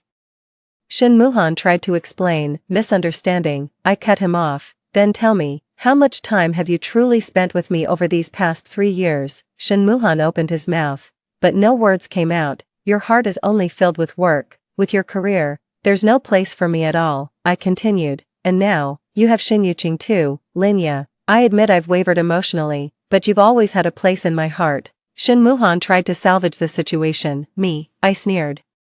If I really meant anything to you, would you have fallen for another woman? Shin-Muhan was rendered speechless by my question. Shin-Muhan, you can't force feelings, I said, looking at him. Since you don't love me, why should I cling to you desperately? Who said I don't love you? Shin-Muhan suddenly became agitated. Linya, I never said I didn't love you. You never said it, but your actions spoke for you, I said calmly. A man who truly loves his wife wouldn't develop feelings for another woman, much less subject his wife to the pain of gossip and rumors. Shin-Muhan was silent for a long time before finally saying bitterly, Linya, if I could turn back time, I would never have let you suffer such grievances. Time can't be reversed. I shook my head. And even if it could, you'd still make the same choice. Why? Shin-Muhan asked, perplexed. Because that's who you are, I said, looking at him. Shin-Muhan, you're a selfish person. You only ever consider your own feelings and never truly think about others. I'm not. Shin-Muhan tried to argue. You are. I cut him off. If you weren't selfish, you wouldn't have let me bear so much pain alone. If you weren't selfish, you wouldn't have pursued other women when you knew full well that I loved you. Shin-Muhan's face darkened. Linya, I know I've made many mistakes, but please give me a chance to make things right. He pleaded. A chance, I sneered. Shin-Muhan, some mistakes can never be undone. Why? Shin-Muhan asked, his voice thick with frustration. Because the damage is already done, I said, meeting his gaze. Shin-Muhan, do you know what it means when spilled water cannot be gathered back up? Shin-Muhan fell silent. There's no future for us anymore, I said finally. Shin-Muhan, I wish you and Shin Yuqing every happiness. With that, I turned and left his room. This was exactly the reaction I was hoping for.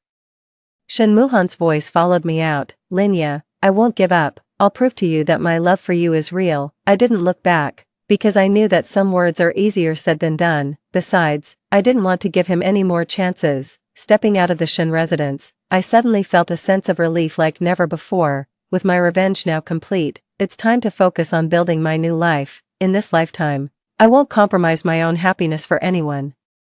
I'm going to live as my true self and embrace the extraordinary life that belongs to Linya. 3 months later, I received a letter from Shin Yuqing sent from the mountainous region. The letter was brief, containing just a few lines. Dear Yaya, I'm doing well in the mountains. The children here are all so lovely. I've come to understand many things. And now I see the wisdom in your earlier concerns. Thank you for helping me see reality clearly and understand myself better. Brother Muhan has applied for a transfer to join me here. We'll cherish each other dearly. Wishing you happiness, Yuqing. After reading this letter, I smiled. Shin Yuqing has finally understood what true love means, and has also learned what it means to pay the price. And the fact that Shin Muhan chose to follow her to the mountains proves his sincerity.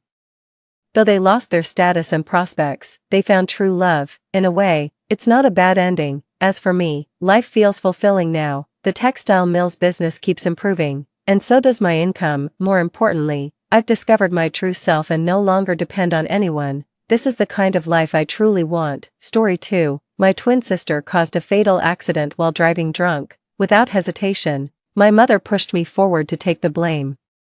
The entire family insisted that I was the one driving that day. Unable to prove my innocence, I'd ultimately died to clear my name. Reborn, I opened my eyes and found myself back to the day before the accident. 10 years ago, after my parents divorced, I was placed in the custody of my father. My twin sister Shuang went with our mother. Soon after, my mother remarried and took my sister to the United States. I stayed in China, living a tough life with my alcoholic father. It wasn't until I turned 18 that my mother and Shuang returned to China. They offered to sponsor my university education. After 10 years, our family was sitting together at dinner again. At the dinner table, my father was heavily drunk. My mother glanced at me with disdain as I wore a coat stuffed with cotton padding. Zhao, do you always live so sloppily? She asked. I lowered my head, only to see my sister's stylish leather shoes. With her legs crossed, she sarcastically remarked, Mom, do you even need to ask? It's likely that these ragged clothes are the best she can offer. 2. My mother feigned annoyance. How can you speak to your sister like that? Shuang scoffed and took a swig of red wine. My mother gently said, We came back primarily for your university matters. I timidly responded, I have a scholarship at my current university, and I also work part-time, so there's no need. Before I could finish, my father suddenly slapped the back of my head.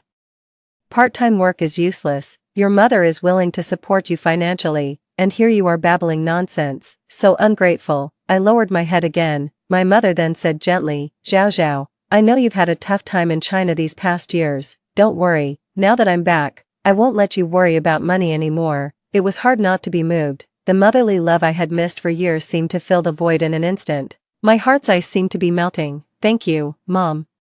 She tenderly took out a tube of hand cream from her pocket and gently applied it to my cracked hands. It smelled of gardenias. Look at you. A girl's hands are her second face, and you don't take care of yourself. 3. In my previous life, I drowned in such tenderness. How could a child starved of love resist such overwhelming yet insincere maternal affection? After dinner, Shuang insisted on driving. I softly reminded her, You've been drinking. She rolled her eyes at me.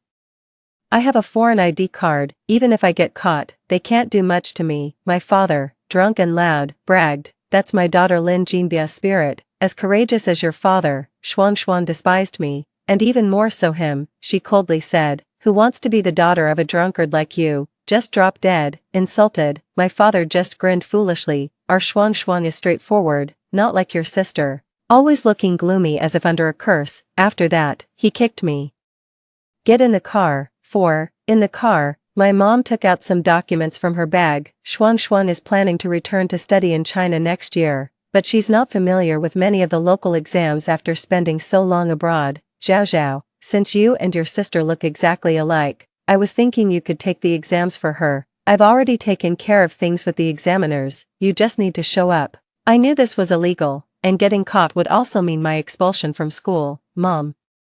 This isn't right, I said. My father shouted, What's not right about it? Is it just an exam? You're not great at anything else, but at least your studies are passable. just this little favor, can't you help your sister? Mother also gently persuaded, yes, think of it as helping your sister. Just as I was about to take the documents, Lin Shuang slammed on the brakes. A man was struck and thrown a dozen meters away in the dark stretch of road ahead, in the cold night.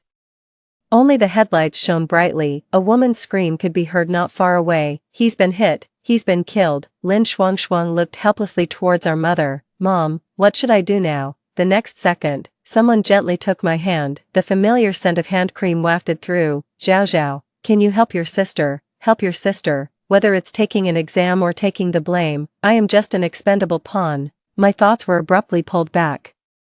I opened my eyes and found myself back at the dinner before the car accident. Mother was gently applying hand cream for me, her tone filled with sympathy. These years have been hard on our Zhao. I felt a chill and instinctively withdrew my hand. She noticed my reaction and asked, what's wrong? I smelled the cloying scent of gardenias and suddenly felt nauseous. In my previous life, I was deceived time and again into taking the blame for Lin Shuang. Before the trial, she told me that she had reached an out-of-court settlement with the victim's family, and I would be out of jail in 3 to 5 years at most, but what awaited me was a life sentence. I repeatedly filed appeals in prison, seeking to defend myself, but it was all in vain. In the end, I had to prove my innocence with my death, ending my 18 years in such an absurd way. I looked up to see Lin Shuang downing a large glass of red wine. I calmly stood up. Excuse me, I need to use the restroom.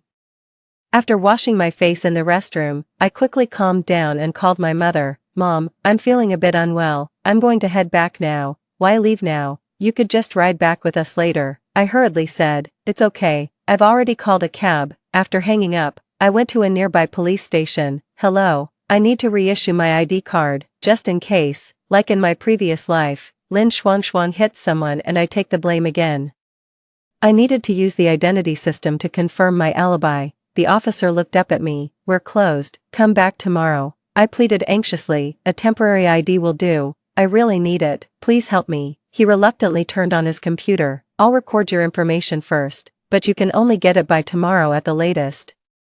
I thanked him profusely, finally leaving a trace in the police system. After registering, I sat under the surveillance cameras in the lobby without leaving. Half an hour later, my mother called me in a panic. Zhao, what should we do? Shuang has had an accident, she hit someone. I looked at the caller ID and pressed the record button. What happened? Which intersection are you at? Who did she hit? Tell me everything. Clearly panicked, she told me everything. Zhao. Can you help your sister? Just say you were the one who hit him. She's too timid to handle being scared like this. I reassured her. Don't worry, I'm on my way now. I'll make sure everything will be okay with Shuang. After hanging up the phone, I turned to the police officer handling the case. Hello, I'm here to report an accident. The officer looked surprised but accepted my report. When the police car arrived at the scene, Lin Shuang was hiding in her mother's arms, crying. She sobbed that it was because it was too dark and she couldn't see clearly, and accidentally hit someone. It's all that person's fault for startling me in the middle of the night. Lin Shuang always had a way of blaming others, using it as a means to escape her own culpability. A short distance away, a man lay motionless in the street. Bright red blood flowed from beneath him, spreading to my feet. The officer walked over to check, only to find that the man had stopped breathing.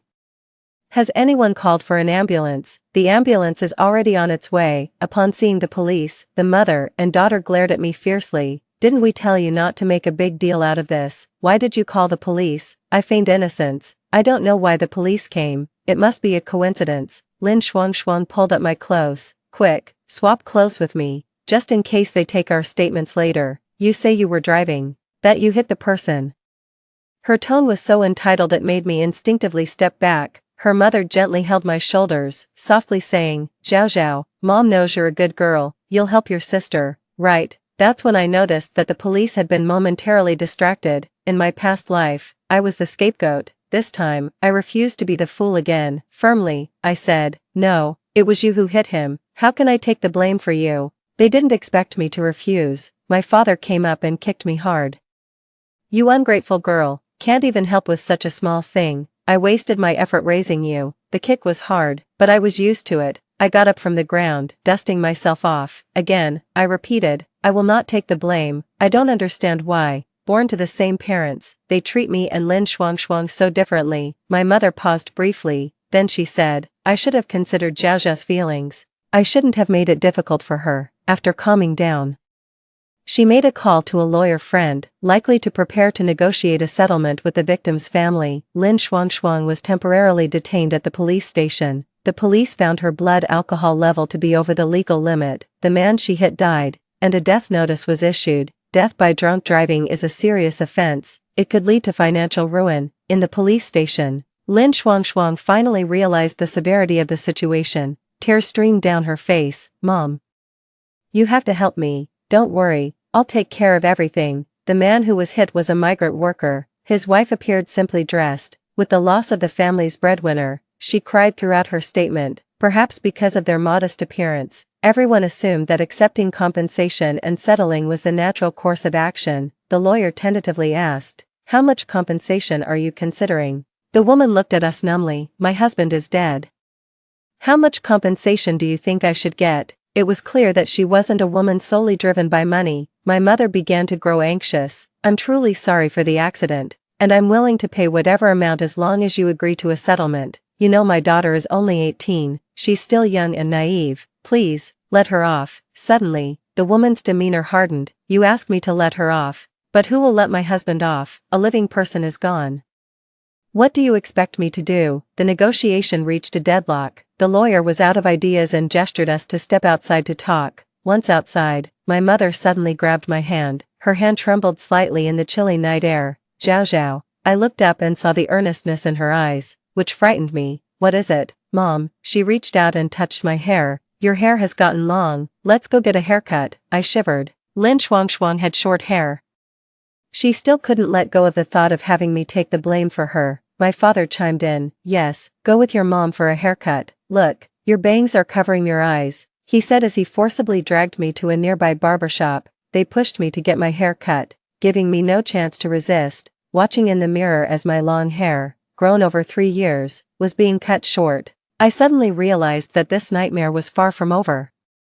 Even if I wasn't as foolish as in my past life to take the blame, I still couldn't escape being forced onto this path, this outcome. Sure enough, the next day my mother came to take me shopping for clothes. She bought me many things I normally wouldn't come into contact with, though they were typical for Lin Shuangshuang. After shopping, she naturally steered the conversation towards Shuangshuang. Mom has put a lot of effort into raising Shuangshuang over the years, so it's inevitable that I might be a bit biased. Zhao Zhao, can you understand? I pretended to be obedient and nodded. She sighed in relief. I've always known you're a sensible child. It's ridiculous. A sensible child is doomed to be at a disadvantage forever. That year when my parents divorced, she said the same thing to me. 10 years ago, I was more sensible than Lin Shuangshuang, so I gave up the chance to study abroad to her. 10 years later, the word sensible is driving me to a dead end.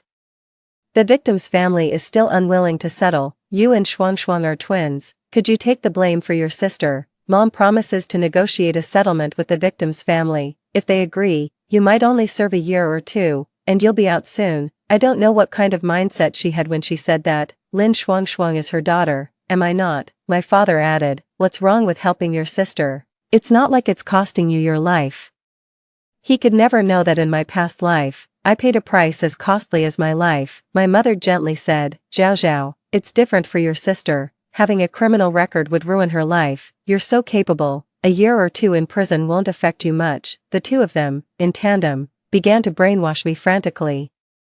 My father had even begun to pull strings with his limited connections. I knew that in this situation, resistance was futile. Even with an alibi, I would still be sent to take her place. Eventually, unable to prove my innocence, my fate would be just as tragic. After a moment of contemplation, I managed to stabilize my emotions. Mom, give me some time to think, I said. A hint of disappointment flickered across my mother's eyes, but she soon regained her gentle tone. I know this is hard for you, but we are family after all. If you help your sister today, she will remember your kindness. You two can support each other through any difficulties in the future. After all, you are twins, there's a special bond, she reassured me, mimicking her. I forced a gentle smile. Okay, Mom. When I got home, my dad was still ranting. You spineless loser. Can't even help your sister with such a small favor. What's the point of raising you? Shuangshuang is decisive like me, not indecisive like you.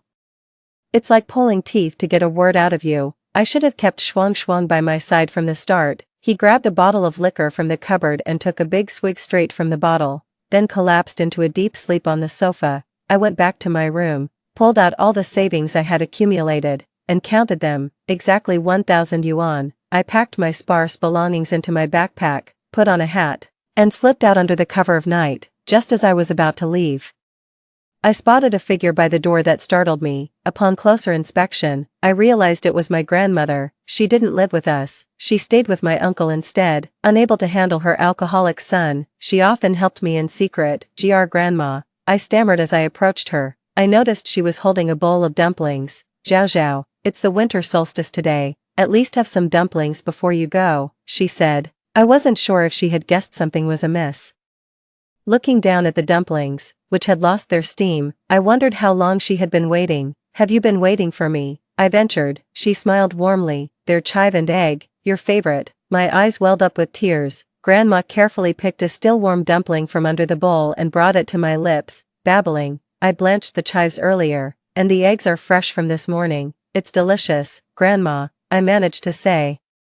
She didn't ask why I was carrying a backpack or where I was going. Under the dim streetlight of the narrow alley, I pulled out 200 yuan and handed it to her. Keep this money for some treats. She chided me gently. I don't need money, keep it for yourself, and pushed it back into my pocket. Glancing at my watch, I knew I couldn't stay any longer. With a heavy heart, I turned and walked away. From behind me, Grandma suddenly said, dumplings when you board, noodles when you alight.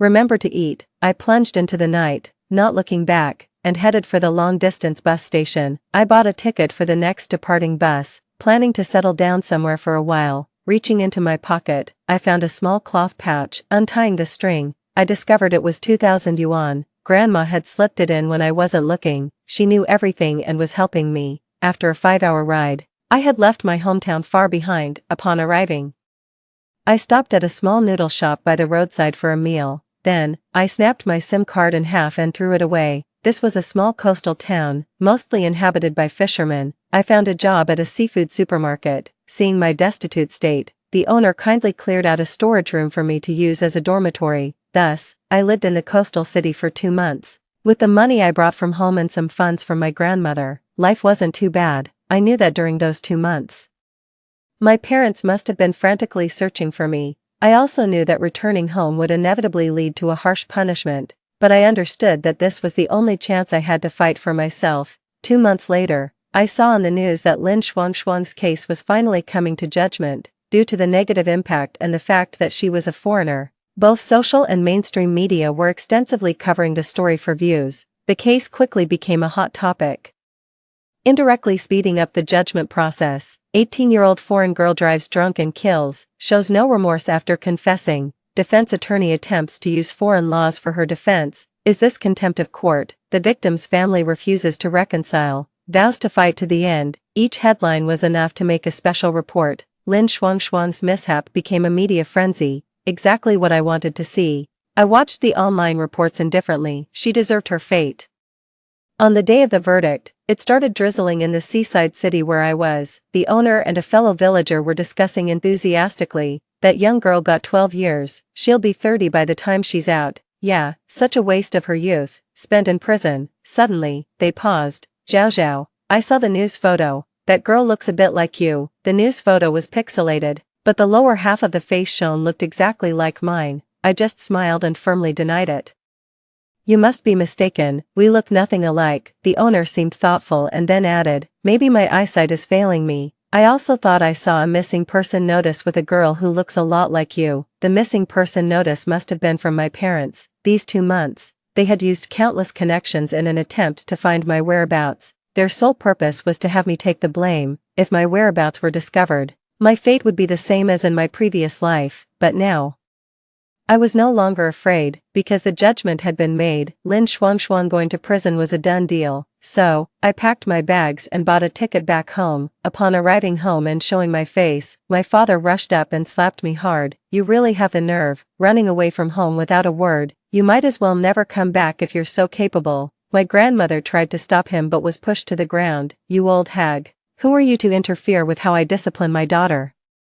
My father raised his hand to hit me again. but I firmly grabbed his wrist. He had Parkinson's from years of drinking, and I was already stronger than him. That slap just now repays your parental kindness. From now on, we have nothing to do with each other. I helped my grandmother up, and she clung tightly to my hand, shielding me behind her. In that moment, I suddenly felt empowered. My father tried to hit me again, but fortunately, my uncle arrived in time and pulled him away.